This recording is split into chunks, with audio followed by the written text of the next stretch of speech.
হবিগঞ্জ জেলা শাখা কর্তৃক আজকে কত সভায় সম্মানিত নেতৃবৃন্দ উপস্থিত বাংলাদেশ জাতীয়তাবাদী যুবদল হবিগঞ্জ জেলা শাখার বিপ্লবী সদস্য সচিব শফিকুর রহমান সিদ্ধু, উপস্থিত বাংলাদেশ জাতীয়তাবাদী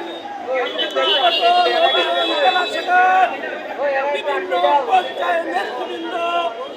বিভিন্ন ইউনিট নেতৃবৃন্দ, বাংলাদেশ জাতীয়তাবাদী যুবদল হবিগঞ্জ জেলা শাখার পক্ষ থেকে আপনাদেরকে জানাই সংগ্রামী অভিনন্দন। সম্মানিত নেতৃবৃন্দ, আপনারা জানেন